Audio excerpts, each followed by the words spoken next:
Hello everyone, we are going to begin our chapter from our subject science.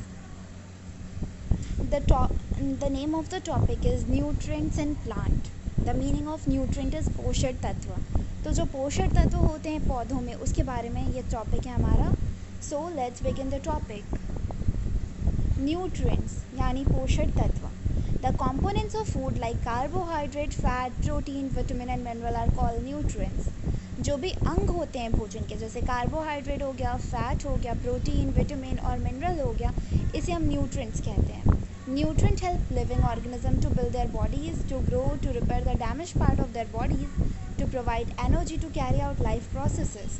जो भी पोषक तत्व होते हैं लिविंग ऑर्गेनिज्म के, वो उनकी मदद करते हैं बॉडीज़ को बनाने में, बिल्ड करने में, हमारे हाइट को बढ़ाने में, जो भी डैमेज पार्ट है हमारी बॉडी का उसे रिपेयर करने में, और जो भी लाइफ प्रोसेसेस हमें कैरी आउट करनी है उसके लिए एनर्जी प्रोवाइड करने में. Nutrition the mode of taking food by an organism and its utilization in the body is called nutrition. वो तरीका जिससे कोई जीव जंतु खाना लेता है और उसका उपयोग करता है अपने शरीर के लिए, शरीर के द्वारा किए गए कामों के लिए, उसे न्यूट्रिशन कहते हैं. Mode of nutrition there are two main modes of nutrition in living organisms. There are autotrophic nutrition and heterotrophic nutrition. दो मोड्स होते हैं न्यूट्रिशन के लिविंग ऑर्गेनिजम्स में. पहला होता है ऑटोट्रॉफिक न्यूट्रिशन और दूसरा होता है heterotrophic nutrition. Autotrophic nutrition is nutrition in which organism can prepare their own food. Autotrophic nutrition वो न्यूट्रिशन होता है जिसमें कोई भी जीव जंतु अपना खाना खुद बना सकता है. Organisms which can prepare their own food are called autotrophs. वो जीव जंतु जो अपना खाना खुद बना सकते हैं उन्हें ऑटोट्रॉफ्स कहते हैं. Heterotrophic nutrition is nutrition in which organisms get their food directly or indirectly from plant. Organisms which get their food directly or indirectly from plant are called heterotrophs. Heterotrophic nutrition वो nutrition होता है जिसमें कोई भी organism अपने food के लिए directly या इनडायरेक्टली पेड़ पौधों पे डिपेंडेंट होता है. वो ऑर्गेनिज्म जो अपने खाने के लिए डायरेक्टली या इनडायरेक्टली पौधे पे या पेड़ पे डिपेंडेंट होते हैं उन्हें हेटरोट्रॉफ्स कहते हैं. Photosynthesis food making process in plant. Photo का मतलब होता है लाइट और सिंथेसिस का मतलब होता है मेकिंग.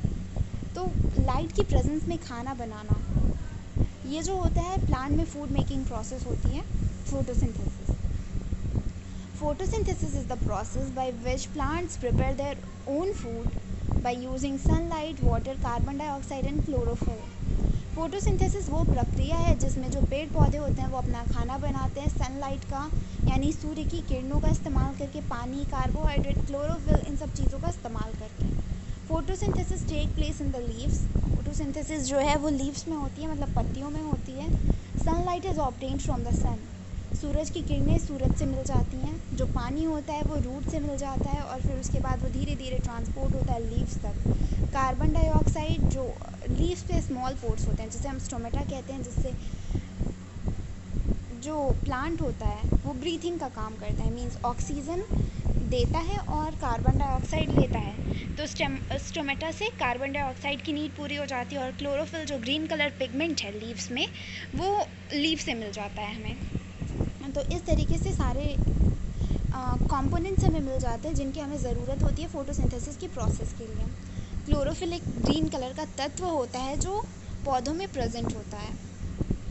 उसी की वजह से जो लीव्स होते हैं उसका कलर ग्रीन होता है. मैं आपको एक और क्वेश्चन देती हूँ, आप उसका आंसर खोजने की कोशिश करिएगा. टमाटर का रंग जो होता है लाल क्यों होता है? कौन सा पिगमेंट पाया जाता है टोमेटो में? और ब्रिंजल का जो कलर होता है वो वायलेट क्यों होता है?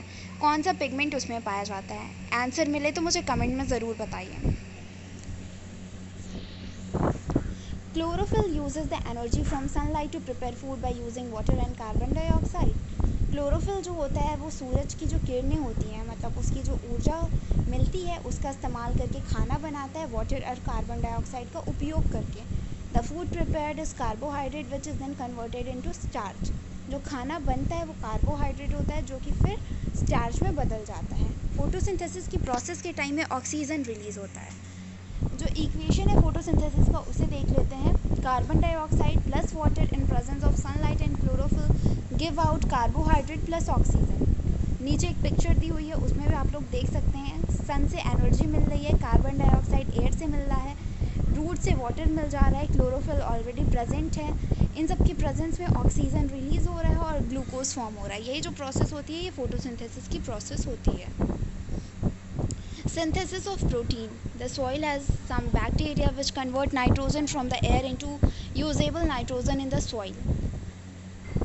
जो मिट्टी होती है उसमें कुछ बैक्टीरिया होते हैं जो हवा में जो नाइट्रोजन प्रेजेंट होता है उसे बदल के सॉइल में लेके आते हैं, यूजेबल फॉर्म में लेके आते हैं। जो फार्मर्स होते हैं वो भी फर्टिलाइज़र ऐड करते हैं जिसमें नाइट्रोजन होता है। जो प्लांट्स होते हैं वो नाइट्रोजन को एब्जॉर्ब कर लेते हैं सॉइल से पानी और बाकी सारे कंस्टिट्यूएंट्स के साथ, जिससे कि वो प्रोटीन और फैट बना सकें। Other modes of nutrition in plant, और कौन कौन से मोड है न्यूट्रिशन के प्लांट में उसके बारे में बात करते हैं। पहला है parasitic plant. Parasitic plant are plant which do not have chlorophyll and can not prepare their own food. They get their food from other plant called host. Example cuscuta means अमरबेल। पैरासिटिक प्लांट वो प्लांट होते हैं जिनके पास chlorophyll नहीं होता है और वो अपना खाना खुद नहीं बना सकते हैं। वो अपने खाने के लिए दूसरे पौधों पे डिपेंडेंट होते हैं, जिसे होस्ट प्लांट भी कहते हैं। इसका एग्जांपल कसकोटा है जिसे अमरबेल भी कहते हैं। Insectivorous plant feed on insects. Insectivorous plant जो होते हैं वो कीड़े मकोड़े खाते हैं, जैसे पीचर प्लांट हो गया। एक और एग्जाम्पल है Venus fly trap. Pitcher plant का जो लीफ होता है वो पीचर में मॉडिफाइड होता है। इसका जो एंड होता है उसके पास एक लिड होता है। लिड का मतलब ढक्कन, जो कि आसानी से खुल और बंद हो जाता है। जब कोई इंसेक्ट पीचर के अंदर एंटर करता है या उस पर बैठता है तो तुरंत जो लिड होती है वो क्लोज हो जाती है। फिर उसके बाद जो इंसेक्ट होता है उसमें फंस जाता है। फिर वो पीचर प्लांट उसे डाइजेस्ट कर लेता है डाइजेस्टिव जूसेस के through.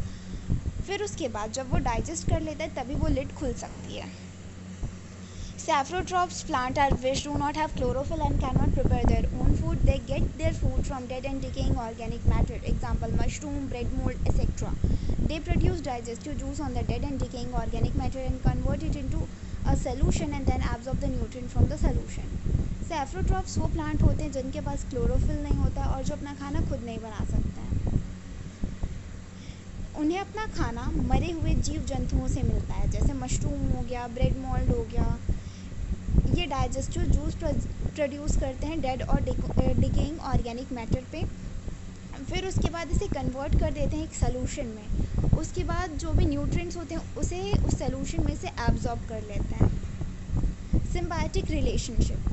Some plant live together and share shelter and nutrient. कुछ ऐसे पौधे भी होते हैं जो एक साथ रहते हैं और अपना घर, अपने जो न्यूट्रिएंट्स होते हैं उसको शेयर करते हैं, जैसे lichen. In lichen, an alga and a fungus live together. The fungus provides shelter, water and mineral to the alga and the alga provide food to the fungus which is prepared by photosynthesis. अब यहाँ पे जो symbiotic relationship का example है वो है तुम्हारा lichen. एक एल्गा है और एक फंगस है। तो जो फंगस है उसका काम है कि वो एल्गा को घर देगा, पानी देगा और मिनरल देगा, और एल्गा का काम है कि वो फंगस को फोटोसिंथेसिस से प्रिपेयर्ड अपना फूड देगा। क्योंकि एल्गा ग्रीन कलर का होता है, उसमें क्लोरोफिल पिगमेंट प्रेजेंट होता है, तो एल्गा अपना खाना खुद बना सकता है। इस वजह से वो अपना खाना फंगस के साथ शेयर करेगा। इसी को सिम्बायोटिक रिलेशनशिप कहते हैं। How nutrients are replenished in the soil. Plant जो होते हैं जितने भी न्यूट्रिएंट्स होते हैं सॉइल के उन्हें एब्जॉर्ब कर लेते हैं। So the nutrient in the soil decreases, so farmer add manures and fertilizer to the soil to increase the nutrients in the soil. इसीलिए जो न्यूट्रिएंट्स होते हैं सॉइल के वो धीरे धीरे कम होने लगते हैं, डिक्रीज़ होने लगते हैं। इसीलिए जो फार्मर्स होते हैं मैन्योर और फर्टिलाइज़र ऐड करते हैं मिट्टी में, जिससे कि उसका न्यूट्रिएंट यानी पोषक तत्व बढ़ सके। एक बैक्टीरियम होता है जिसे राइजोबियम कहते हैं, जो कि रूट्स में रहता है लेगुमिनस प्लांट के, जैसे ग्राम, पी, बीन्स एसेट्रा।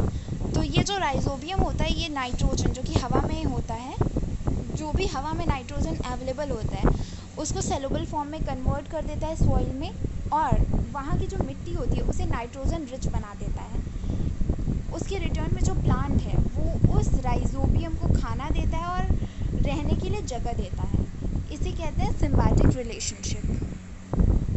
इसी के साथ हमारा टॉपिक न्यूट्रिएंट्स इन प्लांट ख़त्म हुआ। अगर आपको कोई भी डाउट है तो प्लीज़ आप पूछने के लिए फ्री हैं, आप पूछ सकते हैं। Thank you.